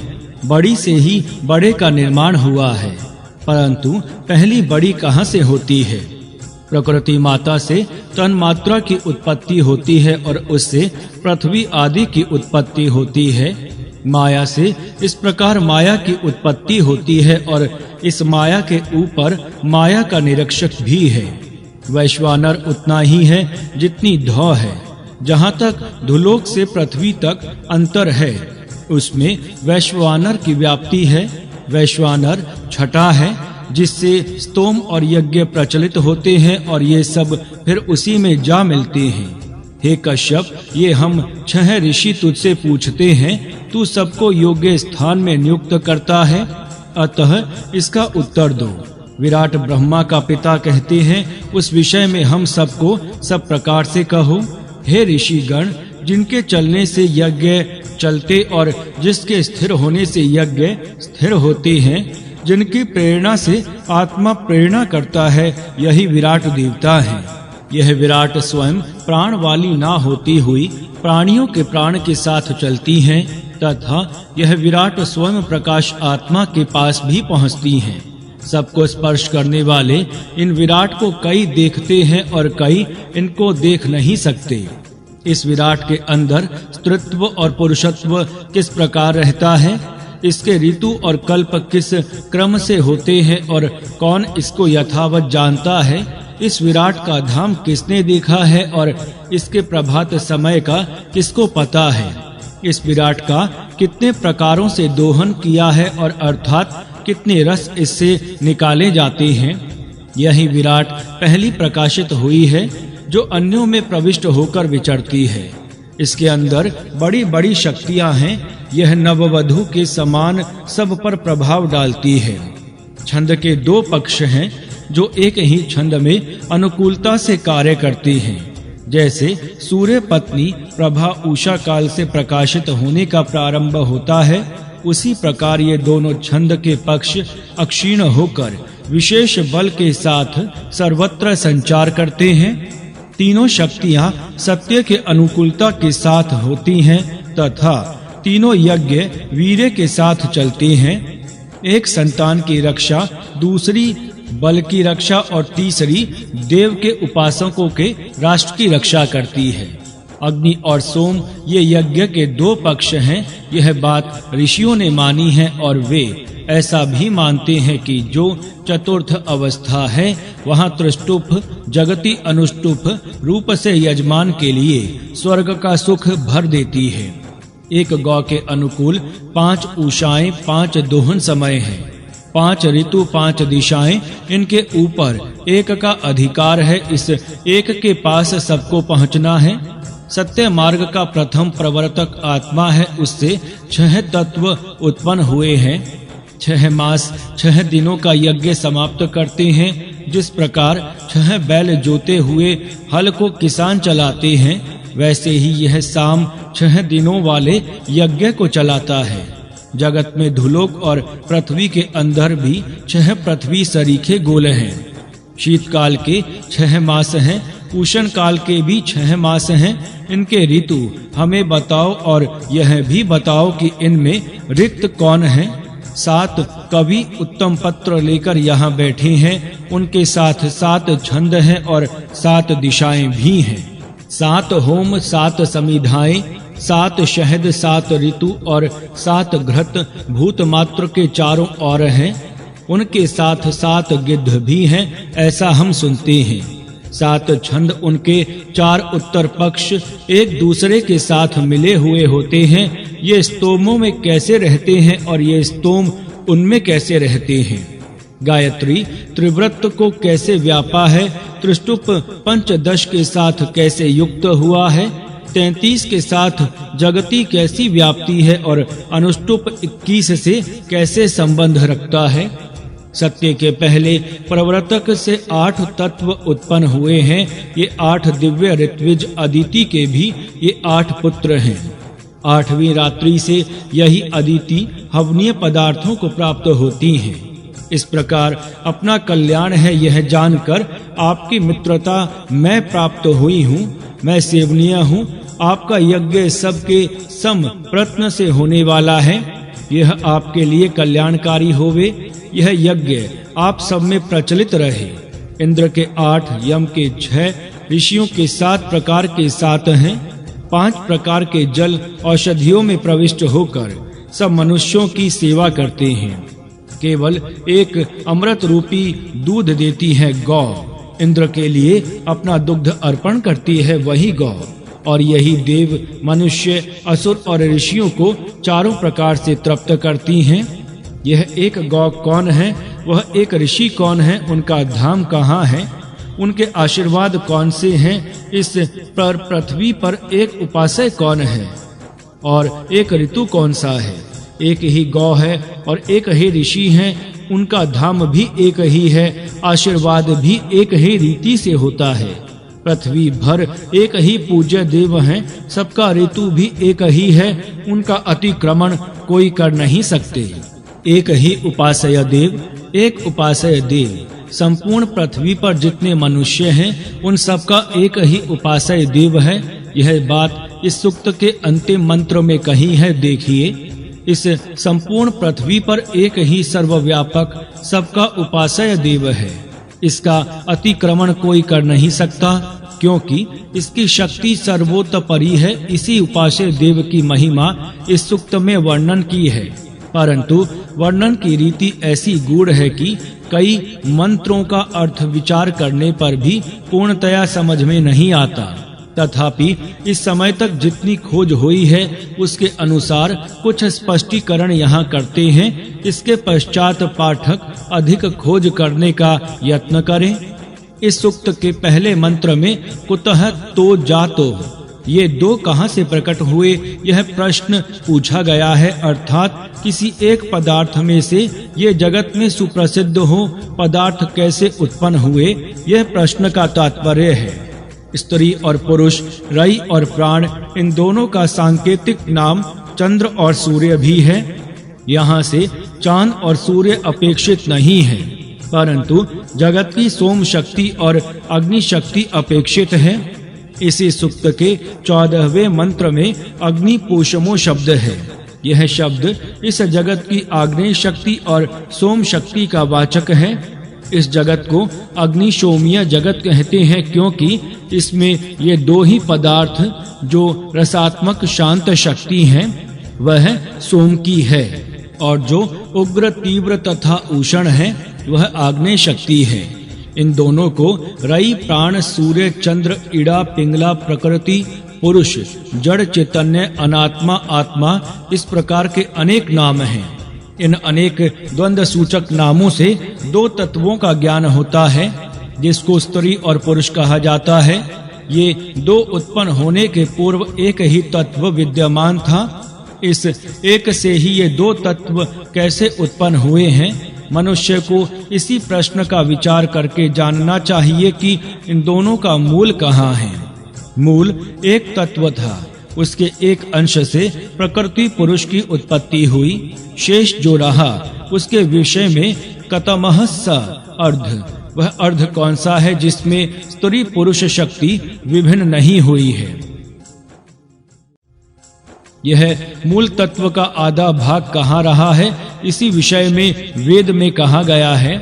इसके 3 हिस्से ऊपर हैं और इसका एक ही भाग यहाँ बारंबार बनता है। अर्थात मूल तत्व का थोड़ा सा हिस्सा इस जगत में विविध रूपों का धारण करता है, किंवा स्त्री पुरुष रूप से दिखाई देता है। यह विभाग किस लोहे से कौन सी पृथ्वी के किस विभाग पर प्रकट हुआ है, अर्थात इस जगत में अनंत पृथ्वी लोक हैं, उनमें से किस भूमि पर और उस भूमि के किस विभाग पर यह प्रकट हुआ है, और यह आया कहाँ से है। तत्व ज्ञान की दृष्टि से ये सब प्रश्न विचार करने योग्य हैं। इस अपने भू विभाग पर भी सर्वत्र एक समय प्राणियों की उत्पत्ति नहीं हुई, किसी स्थान पर हो गई हो और अन्यत्र फैली। इसी प्रकार सर्वत्र समझना चाहिए। और कई ग्रहों उपग्रह ऐसे हैं कि जहाँ इस प्रकार के प्राणी अभी तक बने भी नहीं हैं। गौ के 2 बच्चे, ये स्त्री पुरुष 2 बच्चों के समान हैं। ये अपनी माता का दुग्ध पीते हैं। ये दोनों, ये विराट रूपी गौ के दोनों बच्चे जगत बनने के पूर्व जो सर्वत्र प्राकृतिक समुद्र था उससे उदय को प्राप्त हुए। प्रायः प्रथम जल प्रकट होता है और तत्पश्चात उत्पत्ति होती है। बच्चा उत्पन्न होने के पूर्व भी जल उत्पन्न करता है। इस भूमि पर भी प्रारंभ में जल था, उसमें वनस्पतियां उत्पन्न हुई, उसी जल में जल जंतु उत्पन्न हुए। इस प्रकार सबका उदय जल से ही है। जन्म से लेकर लय तक यह जल ही साथ देने वाला है। इस स्त्री पुरुष का जल से ही उदय हुआ है। ये दोनों बच्चे इस एक ही धेनु के हैं। इनमें से कौन अपनी माता का दुग्ध पीता है, यह प्रश्न निम्न मंत्र भाग में पूछा गया है। उन दोनों के विषय में मैं पूछता हूँ कि उनमें से किसने अपनी माता का दुग्ध पिया है और किसने नहीं पिया। यहाँ प्रकृति पुरुष इन दोनों बच्चों में कौन प्रकृति माता गौ के दुग्ध से पुष्ट होता है और कौन नहीं होता, यह प्रश्न का भाव है। सबको इस प्रश्न का विचार करना चाहिए। अपने ही अंदर देखिए, अपने अंदर देह और आत्मा है, यही प्रकृति पुरुष है। इनमें से प्राकृतिक पुष्टि साधनों से देह की पुष्टि की जाती है, आत्मा की नहीं। अर्थात ये देह ही अपनी प्रकृति माता का दुग्ध पीकर पुष्ट होता है। आत्मा सदा एक रस रहता है। इस प्रकार विचार करके प्रश्न का भाव और उसका उत्तर जानना चाहिए। इस विश्व की रचना होने के पूर्व कैसी अवस्था थी, यह एक प्रश्न तत्व ज्ञान का विचार करने वालों के सन्मुख आता है। इसका उत्तर वेद ने सलील अवस्था थी ऐसा दिया है। अगाध, अपरपार, अति शांत और गंभीर महासागर की जो अवस्था होती है, उसके समान प्राकृतिक परमाणुओं की समुद्र अति शांत था। उसमें कुछ भी हलचल ना थी, कुछ भी न्यूनाधिकता नहीं थी, सर्वत्र शांतता थी। यह प्रश्न उत्पन्न होता है कि ऐसी शांति की स्थिति में चंचलता किसने उत्पन्न की? यदि चंचलता उसी समुद्र का स्वतः सिद्ध धर्म माना जाए तो उसमें शांति कैसे हो सकती है? यदि ना माना जाए तो यह अशांति किसने उत्पन्न की? इसका उत्तर इस प्रकार द्वितीय मंत्र ने दिया है।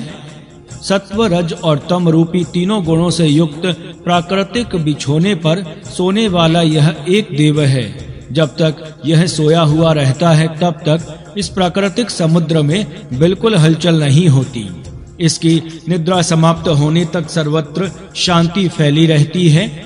जब यह जागने लगता है तब इसमें हलचल होती है। जो अपनी महिमा से एक सलील अवस्था में बड़ी हलचल शुरू करता है, यह तीन गुणों पर सोता है, इस कारण ये हलचल कर नहीं सकते। परंतु जब यह जागता है तब वे हलचल किए खुले होते हैं। और सत्व गुण समता चाहता, रजोगुण खलबली मचाना चाहता और तमोगुण स्तब्धता चाहता है। इस प्रकार उस एक ही सलील के ये तीनों परमाणु एक दूसरे पर अपने अपने विभिन्न गुणों के कारण आपस में हमला करते हैं और इस कारण उसका शांत सलील प्रक्षुब्ध होता है। और इस प्रक्षोभ का कारण उस उपास्य देव की महिमा ही है। शांत सलील में शोभ करना और शोभ में फिर शांति स्थापन करना, यही उसकी महिमा है। इस विराट रूपी कामधेनु का वह बच्चा गुफा के अंदर अपने रहने के लिए तीन शरीर बनाता है। ये तीन शरीर गुप्त हैं, प्रकट नहीं है। प्रकट होते तो गुप्त के अंदर ना होते। ये सूक्ष्म शरीर कारण शरीर और महाकारण शरीर हैं, किंवा प्राण शरीर, सूक्ष्म शरीर और कारण शरीर, ये तीन शरीर हैं। ये शरीर गुप्त हैं और इनके कारण ही इस जगत की स्थिति है।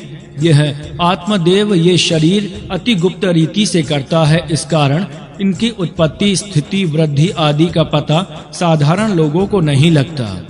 ये तीनों शरीर बड़े विलक्षण शरीर से युक्त हैं। इनमें बड़ी शक्ति है। जो चौथा शरीर है, उस चतुर्थ शरीर के साथ वाणी का योग होता है, यही स्थूल शरीर है।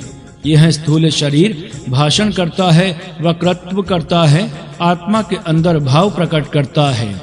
इसके अंदर गुप्त तीन शरीर हैं, परंतु उनमें से एक भी इस प्रकार वक्तृत्व करने में समर्थ नहीं है। जिससे यह जगत निर्माण होता है उसको ब्रह्म कहते हैं। इस ब्रह्म का ज्ञान तप से होता है। देखिए, ज्ञानी मनुष्य तप से इस ब्रह्म को जानता है, अर्थात अज्ञानी मनुष्य इसको जानने में असमर्थ है। तप के बिना कोई भी इसे जान नहीं सकता। विपश्चित का अर्थ जो जगत की विशेष सूक्ष्म दृष्टि से देखता है, ऐसा है वही इस ब्रह्म को जान सकता है। जो साधारण दृष्टि से इसी जगत का निरीक्षण करता है, वह नहीं जान सकता। इसके जानने की रीति यह है, जिसमें एक मन का योग किया जाता है, जिस तप में एक अपने मन का योग किया करते हैं, इस मन के योग से ही अर्थात चित्तवृत्ति निरोध से जब यह जागृति का मन शांत और स्तब्ध होता है, तब उस विज्ञानी पुरुष को ब्रह्म का साक्षात्कार होता है। सबसे पहले बड़ी प्रकृति से महत तत्व निर्माण हुआ। पहले प्रथम मंत्र की व्याख्या प्रसंग में कहा है कि सबसे पूर्व प्राकृतिक शांत समुद्र था। इसी महती दैवी प्रकृति से महत तत्व उत्पन्न हुआ। यही सबसे पहला सर्ग है। यहाँ महती दैवी महती मूल प्रकृति से यह महत तत्व की उत्पत्ति बताई गई है। परंतु यहाँ शंका होती है कि यह मूल प्रकृति महती देवी प्रकृति कहाँ से बनी। इस प्रकार प्रश्न पूछे जाए तो अनवस्था प्रसंग ही होगा। अतः द्वितीय मंत्र में कहा है कि एक सलील अवस्था सबसे प्रथम थी, यही सबसे पहली अवस्था है। यह कैसे बनी, इसका प्रश्न कोई ना करे, क्योंकि यह सबसे प्रथम अवस्था है। इसी महती प्रकृति के साथ एक आत्मा शयन करता था, इससे भी पूर्व कोई नहीं है। इस प्रकार सबके पूर्व ये दोनों, अतः ये कहां से उत्पन्न हुए हैं, ऐसा प्रश्न कोई ना पूछे। तत्व ज्ञान में इस प्रकार अनवस्था प्रसंग करना बड़ा दोष गिना है। अस्तु, इस महतत्व के ऊपर अर्थात इस महतत्व का मसाला लेकर 5 सामों की रचना हुई है। महतत्व से 5 तन्मात्रा की उत्पत्ति यहीं कही गई है। यहाँ तक जो सृष्टि का वर्णन हुआ वह इस प्रकार बताया जाता है। पहला, मूल प्रकृति सलील माता बृहति विराट कामधेनु पुरुष ब्रह्म स्वराट पक्ष वैश्वानर विराट। दूसरी, महतत्व बृहत कारण मात्रा कारण देह जीव वत्स ब्रह्मा। 3 पंच तन्मात्र पंच साम 5 सूक्ष्म इंद्रिय। 4 शरीर स्थूल इंद्रियां निरीक्षक। यहाँ तक सृष्टि रचना का तीसरा युग यहाँ वर्णित हुआ है। इनसे जीवात्मा को शांति प्राप्त होती है, इसीलिए इनका नाम यहाँ साम है। और इस शरीरधारी आत्मा के जीवन को आगे यज्ञ का रूपक बताना है। उस विशेष कार्य के लिए भी यहाँ इनको साम नाम से दर्शाया गया है। यह बात स्पष्ट है। यही बात अगले मंत्र में अन्य शब्दों से कही गई है। बृहति प्रकृति तन्मात्रा के ऊपर है, वह आदि माता है। इस माता से तन्मात्रा निर्माण हो गई है। यह माता आदि माता जगन माता बृहति ये मूल प्रकृति के ही नाम हैं। उससे 5 तन्मात्राओं की उत्पत्ति होती है। यहाँ एक प्रकृति के 5 विभिन्न गुण धर्म पदार्थ तत्व बने, यह इसकी विशेषता है। इसी को कहते हैं मायायः माया यज्ञ मायायः परिमातली। आदि माया से दूसरी माया बनी और माया के ऊपर निरीक्षक भी तैयार हुआ।